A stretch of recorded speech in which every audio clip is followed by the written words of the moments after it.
તાલુકાના વાસના સંતોષી ગોળિયા ગામે 7મો પાટોત્સવ યોજાયો।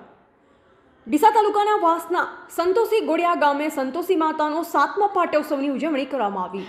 સંતોષી ગોળિયા ગામે સંતોષી માતાની પ્રાણ પ્રતિષ્ઠા મહાસુદ સાતમના દિવસે કરવામાં આવી। ત્યારથી દર વર્ષે માતાજીનો પાટોત્સવની ઉજવણી કરવામાં આવે છે। ત્યારે આજે 7મા વર્ષે પણ માતાજીના મંદિરના પ્રાંગણમાં યજ્ઞનું આયોજન કરેલ। ત્યારે યજ્ઞના યજમાન તરીકે ખીમાજી ગંગારામજી પરમાર યજ્ઞો બેસી આહુતિ આપેલ। ત્યારે વાસના ગોળિયા ગામના સમગ્ર ગ્રામજન અને શાળાના બાળકો શિક્ષકો સાથે મળી અહીં માતાના ભોજન પ્રસાદનો લાભ લીધો હતો અને સમગ્ર ગ્રામજનોના સાથ સહકારથી અહીં આયોજન કરવામાં આવે છે અને સંતોષી ગોળિયાના યુવા મિત્ર દ્વારા સુંદર મજાનું આયોજન કરવામાં આવે છે। સંતોષી માતા કી જય।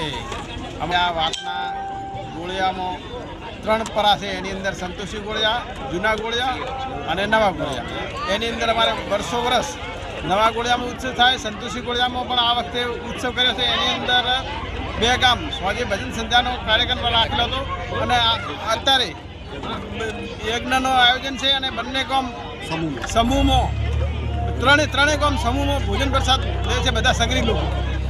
હા, અને તેમાં બધી સ્કૂલો પણ એમાં આવી જાય છે। બધી સ્કૂલો ગ્રામજનો બધા પણ એની અંદર આવી જાય છે અને એના માટે અમે અને બહુ સરસ રીતે આ પ્રોગ્રામ અમે વર્ષો વર્ષ કરીએ જ છીએ અને બહુ ખુશીનો માહોલ છે। શું નામ તમારું? મારું નામ માળી ગિરધારજી ચમનાજી કચ્છવા। અહેવાલ અમૃત માળી, સંબંધ ભારત ન્યૂઝ, ડીસા।